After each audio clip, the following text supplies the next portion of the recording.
Recorded Books presents Auntie, Poldi, and the Lost Madonna by Giordano, narrated by Matt Addis. A brief prelude. The woman on the ancient massage couch writhed as if she'd been hit by a power surge, grunting, growling, and snarling like an animal. She foamed at the mouth and rolled her eyes, gnashed her teeth, and uttered blasphemous oaths. Every time the priest sprinkled her with holy water, the three nuns had their work cut out to force her back onto the couch by her legs and shoulders without getting bitten.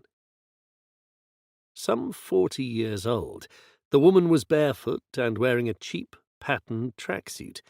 She seemed highly dissatisfied with the whole situation. The wobbly phone camera zoomed discreetly back and panned once more across the treatment room. It revealed a sink, 3 old wooden chairs around a kitchen table covered with a floral oilcloth, 2 espresso cups, a small altar, and a Madonna. Hanging on the pastel green walls was a crucifix flanked by several pictures of Padre Pio, a team photograph of Juventus FC 1986, and a framed portrait photograph of the Pope. The 2 windows, which overlooked some kind of garden or park, bathed the room in sunlight. However, the room's monstrous couch and the old flagstoned floor made it look about as snug as a Gestapo interrogation chamber. Nothing could be heard but the woman's snarls and the exorcist's sonorous voice. Panning further, the phone camera lingered for a moment on the youngest of the nuns, who smiled coquettishly. Then came a dramatic close-up of the priest, a plump, jovial-looking 60-year-old with a healthy Mediterranean complexion and laugh lines around his eyes. But for his cowled soutane, one might have taken him for the proprietor of a slow-food restaurant. He inscribed the sign of the cross on the woman's forehead. "Renounce your Satanism, Rosaria. Renounce your witchcraft, your drink and fornication." The exorcist sprinkled her again with holy water, and Rosaria instantly snarled at him like a cornered cat. This didn't seem to faze him in the least. "What is your name, demon?" No answer, just more snarls, grunts, and growls.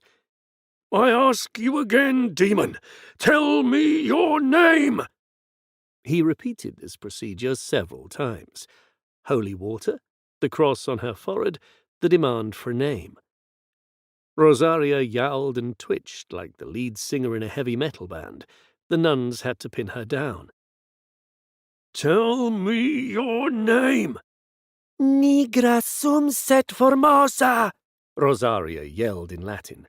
And again, "Nigra sum set formosa!" She rolled her eyes, then went quite rigid and opened her mouth wide. "Die!"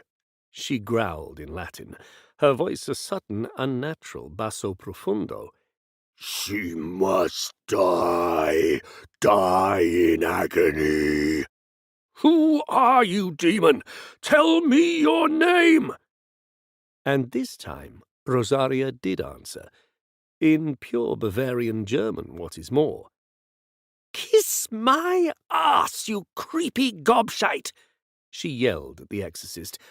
"I'm Poldi! One more time, just for the record, you cowled cunt! I'm Isolde Oberreiter from Torre. Got that?" Chapter 1. Tells of graffiti, startups, chakras, pirates, learning the sitar, uniforms, envy, and death. Sicilian summers bring out the abs and pecs. Poldi embarks on a spiritual journey, and her nephew is once more... To keep listening to this audiobook, I've left you a link in the description so you can do it, at no cost thanks to Audible's 30-day free trial.